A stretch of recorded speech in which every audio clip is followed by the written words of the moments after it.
Good morning everyone, myself Krishna Kumar Singh, accountancy teacher, and today I am going to explain the new chapter double entry system in the subject of accountancy in class 11C. A book on the double entry system was first of all written in 1494 by Luca Pacioli, a resident of the city of Venice in Italy. According to this system, every business transactions affect at least two accounts in opposite direction. सबसे पहले 1494 को लूका Pacioli ने double entry system के बारे में लिखा था, जो कि वेनिस सिटी इटली के रहने वाले थे। डबल एंट्री सिस्टम के अकॉर्डिंग कोई भी बिजनेस ट्रांजैक्शंस दो जगह इफेक्ट करते हैं, डेबिट साइड और credit side. Means every business transaction affected in two direction, first is debit side and second is credit side। जो भी बिजनेस ट्रांजेक्शन्स हैं दो जगह इफेक्ट करते हैं, पहला डेबिट साइड है और दूसरा क्रेडिट साइड है। Now I am going to explain the principle और characteristics of double entry system. So the next one is characteristics of double entry system. Double entry system के principle और characteristics क्या हैं? Number one, every business transactions affect two accounts. जो भी business transaction हैं दो जगह इफेक्ट करते हैं, फर्स्ट डेबिट और second credit. For example, furniture purchase for ₹3000, तो ये रियल अकाउंट के बेसिस पे रिकॉर्ड होगा, debit what comes, credit what goes out. I will explain all the golden rules later. So this is the based on real account basis, debit what comes and credit what goes out. So furniture account debit to cash account, furniture हमारे पास आ रहा है और cash हमारे पास से जा रहा है, तो हर ट्रांजेक्शन्स दो जगह इफेक्ट हो रहे हैं, एक डेबिट हो रहा है तो दूसरा क्रेडिट हो रहा है, and both sides are equal और दोनों सेम अमाउंट के होते हैं। तो every business transactions affect two accounts, हर बिजनेस ट्रांजेक्शन्स दो जगह इफेक्ट हो रहे हैं। For example, furniture purchase, furniture account debit to cash account, machinery purchase, machinery account debit to cash account. The next one is recording of both personal and impersonal expect. Accounts के दो types हैं, personal accounts और impersonal accounts. Double entry system में दोनों accounts को record किया जाता है, तो जितने भी ट्रांजैक्शंस हैं वो सारे डबल एंट्री बेसिस पे रिकॉर्ड किए जाएंगे। Third one is recording is made according to certain specified rules. और जो भी ट्रांजैक्शंस रिकॉर्ड किए जाते हैं डेबिट साइड और क्रेडिट साइड, उसके अपने स्पेसिफिक रूल्स होते हैं, that is the golden rule of accounting, और उसी के बेसिस पे डेबिट साइड और क्रेडिट साइड में ट्रांजैक्शंस की रिकॉर्डिंग होती है। तो recording is made according to certain specified rules का मतलब है कि एक स्पेसिफिक रूल्स के थ्रू हम ट्रांजैक्शंस को डेबिट साइड और क्रेडिट साइड में रिकॉर्ड करते हैं। Next one is preparation of trial balance. Double entry system के थ्रू सारे ट्रांजैक्शंस को रिकॉर्ड करने के बाद हम उनके डेबिट साइड और क्रेडिट साइड को ट्रायल बैलेंस में पोस्टिंग करते हैं। डेबिट साइड और क्रेडिट साइड हमेशा इक्वल होता है हर ट्रांजैक्शंस का, और ट्रायल बैलेंस में पोस्टिंग करके इसकी अर्थमेटिक एक्यूरेसी को कैलकुलेट किया जाता है। तो डबल एंट्री सिस्टम के थ्रू सारे ट्रांजैक्शंस को रिकॉर्ड करने के बाद हम ट्रायल बैलेंस की प्रिपरेशन करते हैं। These are principles or characteristics of double entry system, and the next one is classification of accounts. Accounts are classified into two categories, personal account and impersonal account. Accounts को दो category में classify किया गया, personal accounts में और impersonal accounts में। Personal account indicate करता है किसी इंडिविजुअल पर्सन के नाम को, फर्म के नाम को, इंस्टीट्यूशंस के नाम को, बिजनेस एंटरप्राइज के नाम को, जैसे Ram's account, Aditya Birla group, Reliance industries etcetera. इसके रूल हैं जिसे कि हम गोल्डन रूल कहते हैं। Debit the receiver and credit the giver. Debit receive करने वाला है और क्रेडिट देने वाला है। फॉर एग्जाम्पल, पेड टू हरी ₹20,000, हरी को पे किया गया ₹20,000। तो हरी डेबिट टू कैश, क्योंकि हरी रिसीव करने वाला है तो हरी डेबिट हो जाएगा, और कैश जा रहा है तो कैश क्रेडिट हो जाएगा। Hari debit to cash account 20,000 rupees. So I am repeating again, personal account किसी इंडिविजुअल पर्सन को इंडिकेट करता है, फर्म के नाम को इंडिकेट करता है, स्कूल के नाम को इंडिकेट करता है, बिजनेस एंटरप्राइज को इंडिकेट करता है, और इसका रूल है जिसे कि हम गोल्डन रूल कहते हैं, debit the receiver and credit the giver. Debit receive करने वाला है और क्रेडिट देने वाला है। For example paid to Hari, Hari को पे किया गया 20,000, Hari is the receiver so Hari debit, and cash is given, cash हमारे पास से जा रहा है so to cash account. Credit का साइन टू होता है और डेबिट का साइन होता है DR। Next one is impersonal accounts, जिसमें कि दो कैटेगरी हैं, रियल अकाउंट और नॉमिनल अकाउंट। रियल अकाउंट्स में वो सारी प्रॉपर्टी आती है जिसे कि हम कैश में कन्वर्ट कर सकते हैं, furniture, machinery, land and building, loose tools etcetera.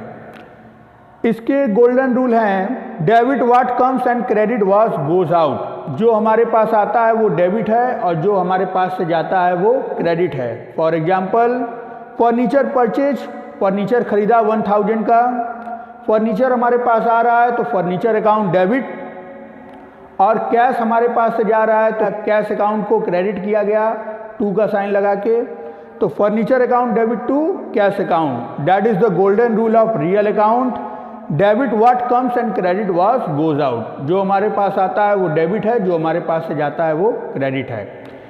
And next one is nominal account. Nominal account में सारे एक्सपेंसेस और सारे इनकम को रिकॉर्ड किया जाता है। This is the golden rule of nominal account, debit the expenses and credit the income. Expense को debit कीजिए और इनकम को क्रेडिट कीजिए।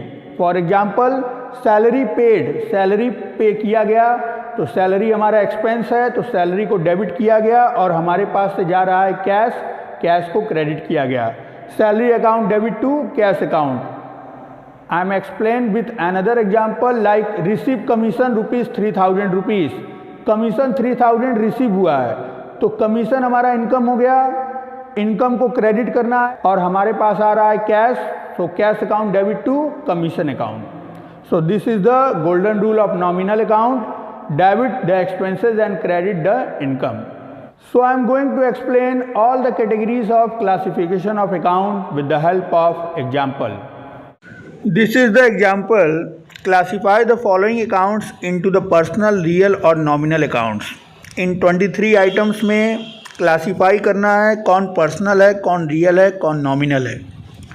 तो इंडिविजुअल पर्सन से रिलेटेड, इंस्टीट्यूशन से रिलेटेड, फर्म से रिलेटेड, बिजनेस एंटरप्राइज से रिलेटेड चीज़ों को पर्सनल अकाउंट्स में लिखा गया, जैसे capital, drawings, bank overdraft, debtors, creditors, salary outstanding, insurance, prepaid etcetera. Property से रिलेटेड चीज़ों को रियल अकाउंट में क्लासिफाई किया गया, cash paid, cash receive, furniture account, cash account, goodwill account, patents account. Expense और इनकम से रिलेटेड चीज़ों को नॉमिनल अकाउंट में क्लासिफाई किया गया है, जैसे commission paid, commission receive, purchase account, sales account, travelling expense account, salary account, insurance account, bad debts written off and bad debts recovered. So this is the example of types of accounts. The next topic is stages और parts of double entry system. Double entry system के stage और parts क्या हैं? First है original record. Every business transactions first of all recorded in the books of original entry like journal और subdivision of journal। सबसे पहले business transactions को book of original entry में रिकॉर्ड किया जाता है, जैसे कि जर्नल, और अगर बिजनेस बड़ी है तो जर्नल के साथ सब डिवीजन ऑफ जर्नल में भी रिकॉर्ड किए जाते हैं। So the first part is original record because all the transactions are recorded in the books of original entry. ये ओरिजिनल रिकॉर्ड हैं क्योंकि सारे ट्रांजेक्शन्स को बुक ऑफ ओरिजिनल एंट्री में रिकॉर्ड किया जाता है। क्लासिफिकेशन, सारे ट्रांजेक्शन्स को बुक ऑफ ओरिजिनल एंट्री में रिकॉर्ड करने के बाद सिमिलर नेचर के ट्रांजेक्शन्स को एक फिक्स प्लेस में रिकॉर्ड किया जाता है, जिसको कि लेजर पोस्टिंग कहते हैं। मीन्स सारे ट्रांजेक्शन्स को क्लासीफाई करके सिमिलर नेचर के अकाउंट्स को एक फिक्स प्लेस में रिकॉर्ड किया जाता है, that is classification. Next one is summary. After classifying all the transactions we have to summarise it with the help of trial balance and after that trading profit and loss account as well as balance sheet।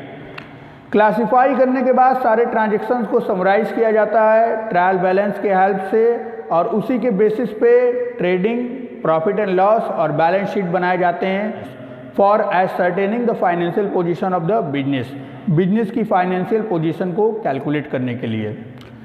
Next topic is advantages of double entry system. Double entry system के क्या फ़ायदे हैं, क्या advantage हैं। First is scientific system. Double entry system पूरी तरीके से scientific है क्योंकि इसके अपने रूल्स एंड रेगुलेशंस हैं for recording all the business transaction, सारे बिजनेस ट्रांजेक्शन्स को रिकॉर्ड करने के लिए। Complete record of every transaction, her transactions का कंप्लीट रिकॉर्ड होता है। सिमिलर नेचर के अकाउंट को एक फिक्स प्लेस में पोस्टिंग किए जाते हैं जिससे कि कभी भी ज़रूरत पड़ने पर उस पार्टिकुलर ट्रांजेक्शन से रिलेटेड हमको सारी इन्फॉर्मेशन मिल जाती है। So complete record of every transaction. Next one is preparation of trial balance. After posting the ledger we make trial balance for checking the arithmetical accuracy of the balances. Ledger posting करने के बाद हम trial balance बनाते हैं जिससे कि arithmetical accuracy की calculation होती है। Next one is preparation of trading and profit and loss account. Trial balance बनाने के बाद हम ट्रेडिंग और प्रॉफिट एंड लॉस बनाते हैं as well as balance sheet बनाते हैं for the knowing the true financial position of the business की सही फाइनेंशियल पोजीशन को जानने के लिए। Next one is preparation of trading and profit and loss account. Trial balance बनाने के बाद हम ट्रेडिंग और प्रॉफिट एंड लॉस अकाउंट बनाते हैं for knowing the true profit और लॉस ऑफ द बिजनेस की सही प्रॉफिट और लॉस कैलकुलेट करने के लिए। Next one is knowledge of financial position of the business. Trading and profit and loss account बनाने के बाद हम बैलेंस शीट बनाते हैं for knowing the exact financial position of the business के सही फाइनेंशियल पोजीशन की जानकारी के लिए। Next one is knowledge of various information.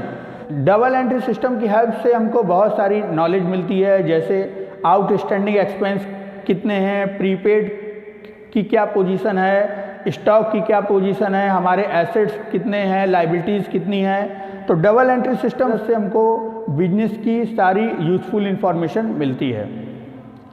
Next one is disadvantage of double entry system. Double entry system के क्या डिसएडवांटेज हैं। Expensive process. Double entry system के लिए हमको कई सारी बुक्स बनानी होती है, सो this is the expensive process. Next one is trend people required. Double entry system से रिकॉर्ड करने के लिए हमको ट्रेंड पर्सन चाहिए जो कि गोल्डन रूल को जानता हो, बिजनेस ट्रांजेक्शन्स को रिकॉर्ड करना, क्लासीफाई करना, समराइज करना, जिसके लिए ट्रेंड पीपल की रिक्वायरमेंट होती है। Next one is only the arithmetical accuracy is checked by preparing trial balance.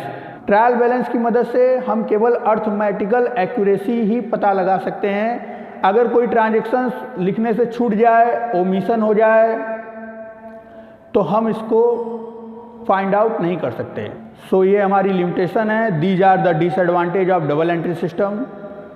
So students, today I have explained everything in the chapter of double entry system. Okay, thank you to all.